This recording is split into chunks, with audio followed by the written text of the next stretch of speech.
تفسیر میں انشاءاللہ العزیز آج ہم 17ویں پارے کا خلاصہ پڑھیں گے۔ اللہ سے دعا ہے کہ باری تعالیٰ اپنی رحمت کا صدقہ ہم سب پر اپنی بے بہا رحمتیں برکتیں نازل فرمائے اور ہم سب کو علم نافع عطا فرمائے۔ 17ویں پارے کا آغاز ہو رہا ہے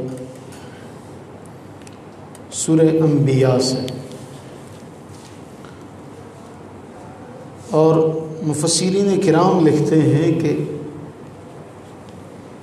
اس میں تقریباً 17 انبیاء کرام علیہم السلام کا ذکر آیا ہے، اس لیے اس کو سورہ انبیاء کہتے ہیں۔ لیکن اس کا آغاز بڑا اہم ہے کہ اللہ رب العزت نے اس کے آغاز میں جو جملہ ارشاد فرمایا وہ ہم سب کو جھنجھوڑنے کے لیے، خبردار کرنے کے لیے کافی ہے کہ فرمایا اقترب للناس حسابهم وهم فی غفلۃ معرضون۔ سورہ کا آغاز، پارے کا آغاز اور ابتدا میں ایسی آیت کہ قیامت کا وقوع اور حساب کا وقت بہت قریب آ گیا ہے، لیکن اس ہولناک دن سے انسان پھر بھی غفلت میں پڑا ہوا ہے، نہ اس کے لیے تیاری کرتے نہ اس کے جیسے اعمال کرتے جو وہاں کام آئیں گے، اور جب بھی ان کے سامنے کوئی آیت آتی ہے تو اس کا مذاق اڑاتے ہیں اور اسے جھٹلا دیتے ہیں۔ وہ جانتے ہی نہیں کہ اس عظمت والے کلام کو کیسی سنجیدگی، وقار اور عاجزی کے ساتھ سننا چاہیے۔ یہ ہے آغاز اس سورہ انبیاء کا۔ پھر آغاز ہی میں فرمایا اگر تمہیں کسی چیز کا نہیں پتہ تو اس میں کم علمی کے معاملے میں پڑے رہو اور پوچھو ہی نہ کسی سے۔ تو سبق دیا گیا کہ اگر تم نہیں جانتے تو فاسألوا اہل الذکر، کسی سے جا کے پوچھ لو۔ یہ ایک بہت اہم ترین جملہ ہے کہ اگر ہم اس کو پوری زندگی پر اس کو اپلائی کریں، دیکھیں اگر ہمیں کچھ نہیں آتا تو کسی سے سیکھ لینے میں کوئی قباحت نہیں ہے، اور اس سے اگر اور سبق نکالیں تو رسول کریم صلی اللہ علیہ وسلم نے ارشاد فرمایا کہ کن عالما او متعلما، یا تو استاد بن جاؤ، عالم بن جاؤ، یا شاگرد بن جاؤ۔ تیسرا رستہ جو ہے وہ ہلاکت اور بربادی کا ہے۔ میں اس میں ایک بات ذکر کروں، جب ہم کسی کے پاس سیکھنے جاتے ہیں، پڑھنے جاتے ہیں، تو آپ دیکھیے پہلے زمانے میں بات اور طرف نکل پڑی، پہلے زمانے میں اساتذہ کا ادب کس قدر سکھایا جاتا تھا۔ یعنی جو ہمارا دور رہا بچپن میں، تو ہمارے ماں باپ کہا کرتے کہ بھئی یہ ہم نے پڑھا ہوا لینا، یہ ڈنڈا ہے، ہماری طرف سے کوئی نہیں آئے گا۔ اور اس زمانے میں بچے پڑھتے بھی تھے، اور اب یہ آ گیا نہیں ہمارے بچے کو کہنا کچھ نہیں۔ وہ میں پچھلے دن ایک دوست نے، ٹیچر ہے وہ، انہوں نے بڑا اچھا ایک پیغام، وہ 2 لفظوں میں شکوہ کہہ لیں اسے، وہ کہتے ہیں جس قوم کو ماسک پہنانے کے لیے بھی فوج سڑکوں پر آئے، اس قوم کے بچوں کو مار نہیں پیار، یہ سلوگن دے کے تو پھر ان ٹیچروں کی ہمت کو سلام ہے جو بچوں کو مار نہیں پیار کے حوالے سے پڑھا رہے ہیں۔ تو اس میں ایک سبق ہمیں یاد رکھنے کے بڑا ہمارے لیے ضروری ہے۔ ہم نے ایسے بہت سے لوگوں کو دیکھا جو صرف اس ڈر کی وجہ سے رہ گئے۔ یقین کریں میں اس بندے کو ذاتی طور پہ جانتا ہوں، ہم نے کہا کہ یار آپ پڑھ لو، تو اس نے کہا تھا کسی دور میں کہ یار مجھ سے سختی برداشت نہیں ہوتی، میں جاؤں گا پڑھنے کے لیے تو مجھے اس طرح کا معاملہ پیش آئے گا. یعنی یہ جب ہم اپنے دل میں یہ بات بٹھا لیں گے، جی استاد ڈانٹے گا، اگر استاد ڈانٹے گا تو اس کی ڈانٹ بھی ہمارے لیے شفقت اور رحمت ہے. جب آج کے دور میں ایسا نہیں ہے، آج کے دور میں ایسا نہیں ہے. آج کے دور میں استاد صفائیاں دیتا ہے اور شاگرد جو ہے وہ استاد کے اوپر حکومت کرتا ہے. اسی لیے پھر آج کے دور میں وہ حدیث پاک کہ علم اٹھ جائے گا اور ایک وقت آئے گا لوگ جہالا کو اپنا امام بنا لیں گے. تو ابتدا میں اس نوجوان نے کہا کہ یار مجھ سے سختی برداشت نہیں ہوتی. تو میں نے اسے یہ کہا تھا کہ پھر کیا ہوگا، یہی ہوگا نا کہ استاد کھڑا کر دیں گے، کوئی سزا دے دیں گے، کان پکڑوا دیں گے، یار مجھ سے نہیں ہوتا. اور حقیقت بات ہے، میں یہاں مسجد میں بیٹھ کے ممبر پر بیٹھ کے یہ بات کر رہا ہوں، وہ پھر پڑھا نہیں، پھر وہ پڑھا نہیں، نہ وہ حافظ بن سکا نہ وہ عالم بن سکا. اور آج جب ہاتھوں سے وقت نکل چکا ہے اور واپس پیچھے بھی نہیں جایا جا سکتا، تو آج وہ یہ کہتا ہے کہ کاش میں نے اس وقت کی قدر کی ہوتی تو آج میں کسی مقام پر کھڑا ہوتا. ہمیں سمجھ بہت دیر میں آتی ہے. تو یہ جو جملہ ہے نا فَاسْأَلُوا أَهْلَ الذِّكْرِ إِن كُنتُمْ لَا تَعْلَمُونَ، دنیا میں ماں کے شکم سے کوئی سیکھ کر نہیں آیا، دنیا میں آ کر سیکھتے ہیں سارے. اور جب جس سے سیکھنا ہوتا ہے ظاہر سی بات ہے اس کو کوئی عزت دی جاتی ہے. آپ یہ دیکھیں ہمارے دیہات میں اب بھی یہی ہے کہ یہ جو اس کی شکل بدلتی چلی گئی، بس جدید دور میں ایک رسم بن کے رہ گئی. شادی کے موقع پر ایک سوٹ دیا جاتا ہے اور اسے نام کیا دیا جاتا ہے، یہ پڑاوی کا. تو یعنی یہ پھر دیکھیں اس زمانے سے چلتا آ رہا ہے. یعنی پھر جب وہ بچی کو رخصت کرتے تھے تو کہتے تھے نہیں اب یہ اس مقام تک پہنچی ہے تو پیچھے اس کا بھی حق بنتا ہے. یعنی یہ دور، یہ جو ہمارے بڑوں نے ہمیں سکھایا تھا. ہمارے ہی اسی علاقے میں وہ بزرگ تھے، فوت ہو گئے، اللہ غریق رحمت کرے. وہ یہاں نئے آئے باہر جوتی والی جگہ پہ، تو وہ میری طرف سامنے کر کے تو ادھر کو جائیں تو میں نے ان سے کہا، تو کہنے لگے میرے پیروں نے ایک سبق مجھے دیا تھا کہ جس سے کچھ سیکھ لو اس کی طرف کنڈ نہیں کرتے، کمر نہیں کرتے. تو میں نے آپ سے پڑھا ہے، میں کیسے آپ کی طرف کچھ کر سکتا ہوں. حالانکہ اس وقت ان کی بڑی عمر تھی، میرے ابا جی کے عمر کے تھے. ہم نے ایسے ادب کرنے والے دیکھے. تو وہ جو ادب کر لیتا ہے، یہ جملہ فَاسْأَلُوا أَهْلَ الذِّكْرِ ہر حوالے سے، دین کے اندر ہو دنیا کے اندر ہو، جس سے ہم نے سیکھنا ہے اس کے سامنے اپنا زانو تلمس طے کریں گے، عاجزی انکساری کا اظہار کریں گے. دنیا کا علم ہو یا دین کا علم ہو، ان دونوں چیزوں میں ظاہر سی بات ہے جو استاد ہے اس کا درجہ استاد کا ہے، چاہے آپ اس سے اردو پڑھیں، میتھ پڑھیں، کچھ بھی پڑھیں، وہ آپ کا ٹیچر ہے. اس کی عزت، اس کی توقیر، اس کا ادب، اس کا احترام اس قدر ہے. ہمارے استاد شیخ الحدیث صاحب، ان سے یہ شیخ الحدیث سب سے اونچا درجہ ہوتا ہے. ہم اپنے استاد گرامی شیخ الحدیث صاحب کے پاس بیٹھے ہوئے تھے تو اچانک ہمارے استاد گرامی کے استاد صاحب تشریف لائے. تو وہ فوراً چلے گئے اور دوبارہ واپس آئے تو فرمانے لگے کہ میرے استاد گرامی آ رہے تھے. تو میرے استاد جو تھے وہ ہمیشہ امامہ باندھتے، تو آج وہ ٹوپی پہن کر آئے تھے، تو میں نے امامہ پہنا ہوا تھا. تو مجھے یہ بات بڑی عجیب سی لگی کہ میں آج ان کے سامنے اس طرح ہوں، تو میں ٹوپی پہن کے آیا ہوں کہ میرے استاد آئے تو میں ان کے سامنے شاگرد بن کے پیش ہوں. یہ ہم نے اپنے اساتذہ کو دیکھا. یہ فَاسْأَلُوا أَهْلَ الذِّكْرِ، اس کے اندر اتنا کچھ ہے کہ آپ اسی ایک آیت پر بولتے چلے جائیں، ساری دنیا کی مثالیں آپ کو ملتی چلی جائیں گی. تو دعا کریں اللہ سے کہ اللہ ہمیں یہاں پہ اچھا شاگرد اور پھر اچھا استاد بننا نصیب فرمائے. پھر اسی سورہ کے اندر ایک بہت اہم بات اللہ نے فرمائی، وَمَا خَلَقْنَا السَّمَاءَ وَالْأَرْضَ وَمَا بَيْنَهُمَا لَاعِبِينَ. اللہ فرما رہے ہیں ہم نے آسمان اور زمین اور اس کے درمیان جو کچھ ہے اس کو کھیل تماشے کے لیے نہیں بنایا. کتنی اہم بات ہے کہ ہم نے زمین و آسمان کو اور جو کچھ ان کے درمیان ہے اس کو کسی کھیل تماشے کے لیے نہیں بنایا، اس کا کوئی مقصد ہے۔ اس مقصد کو جاننا یہ ہماری ذمہ داری ہے۔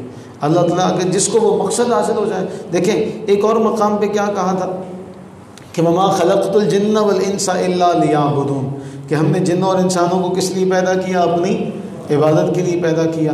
تو یہاں فرمایا ہم نے زمین و آسمان اور جو کچھ ان کے درمیان ہے اس کو بے فائدہ نہیں پیدا کیا، اس کا کوئی نہ کوئی مقصد ہے، اس لیے ہم نے ان کو پیدا کیا۔ تو پھر وہ مقصد کیا ہے؟ جس کو وہ مقصد مل جائے وہ پھر سب کچھ جو ہے وہ جان جاتا ہے۔ پھر اس میں کمال ابراہیم علیہ السلام کا واقعہ بھی ہے کہ ابراہیم علیہ السلام اپنی زندگی کے ابتدائی حصے میں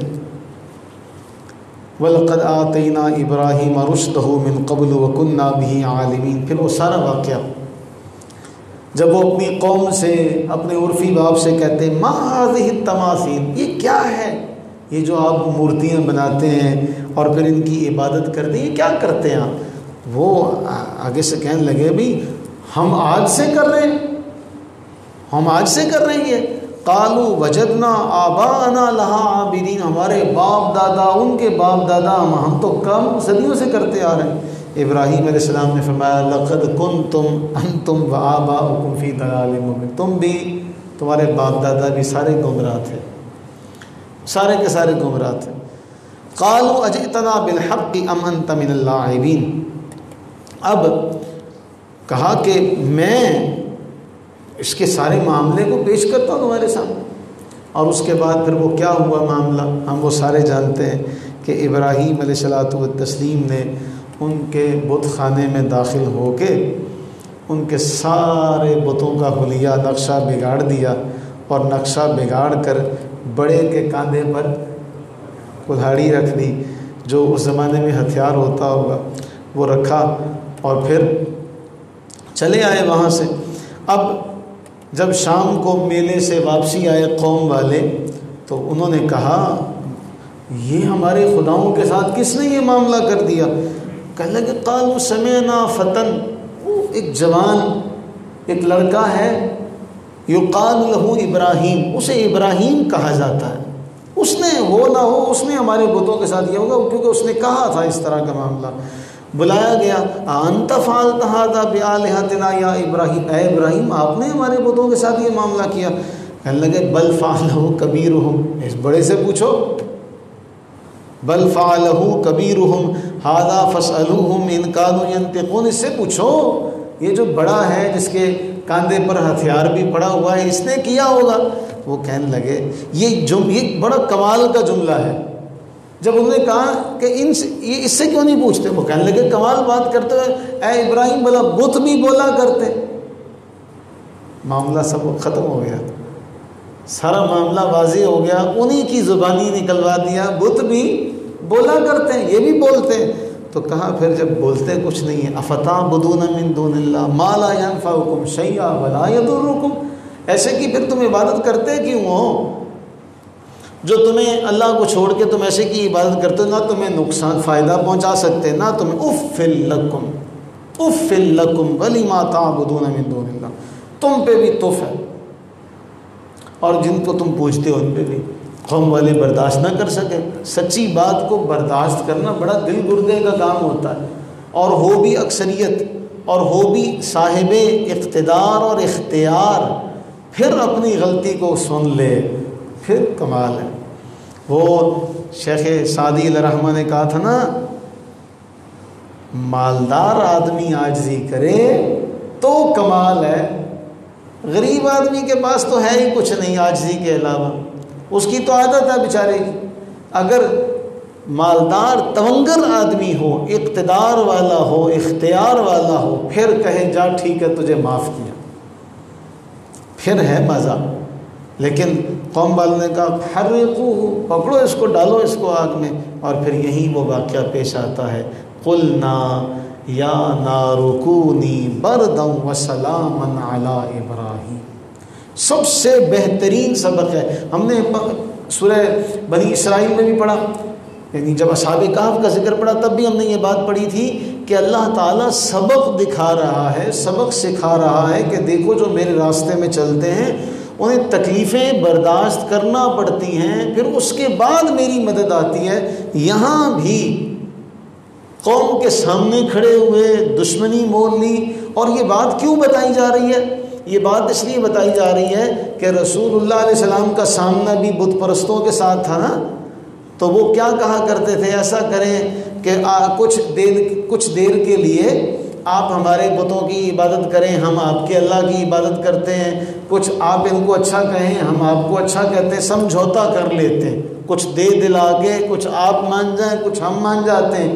تو اس پہ آپ نے فرمایا تھا لکم دینکم ولی دین، تمہارے لیے تمہارا دین، میرے لیے میرا دین۔ تو یہ ساری باتیں رسول کریم علیہ السلام کو سکھائی جا رہی ہیں، بتائی جا رہی ہیں، اللہ کی طرف سے ان سب باتوں کا بیان اس لیے کیا جا رہا ہے کہ دنیا والوں کو، ایمان والوں کو خاص طور پہ بتایا جا سکے دیکھو یہ سارے کے سارے اللہ والے اس لیے کھڑے ہوئے اور اس مقام پر آئے، اور انہیں اس مقام کے لیے کیا کیا قربانیاں دینا پڑی کہ آگ میں ڈالے جا رہے ہیں۔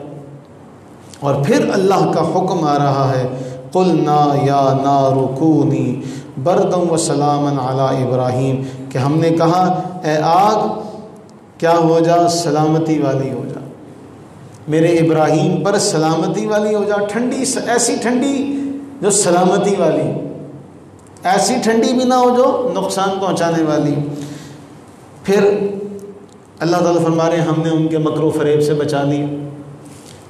اللہ نے داؤد علیہ السلام کا، سلیمان علیہ السلام کا، ایوب علیہ السلام کا اس میں ذکر کیا، یونس علیہ السلام کا اس میں ذکر کیا، اور پھر ایک بڑی اہم بات کہ یونس علیہ الصلوۃ والتسلیم کا جب ذکر ہو رہا ہے کہ ہم نے یونس علیہ السلام کو اس مشکل سے، اس آزمائش سے گزارا، تو پھر کیا ہوا؟ اس کے بعد ہم نے ان کو نجات دی جب انہوں نے تنہائی میں، اندھیرے میں ہمیں پکارا اور کیا کہا؟ لا الہ الا انت، اے باری تعالیٰ معبود ہے ہی تو، سبحانک، تیری ذات سبحان ہے، میں ہی ہوں جو ظالموں میں سے۔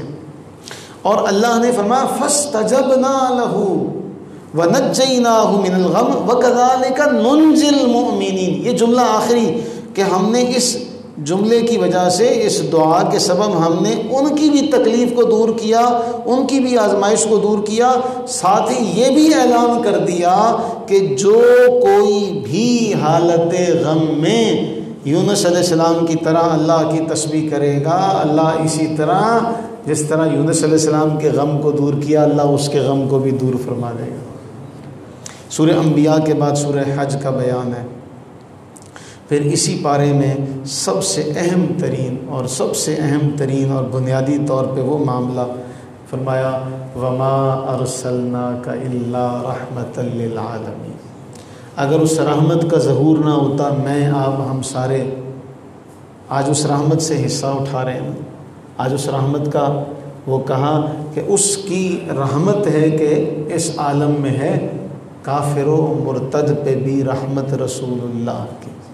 کافروں نے عرض کیا تھا کہ آپ ہم سے آپ ہمارے لیے دعا کریں، ہم پہ پتھر برسیں، عذاب آئیں، آپ ہمیں ڈراتے رہتے ہیں، قوم ہود پر عذاب آیا، قوم سمود پر عذاب آیا، فلاں فلاں قوم پر عذاب آیا، پتھر برسے، یہ ہوا وہ ہوا، ہم پر تو کوئی نہیں آتا۔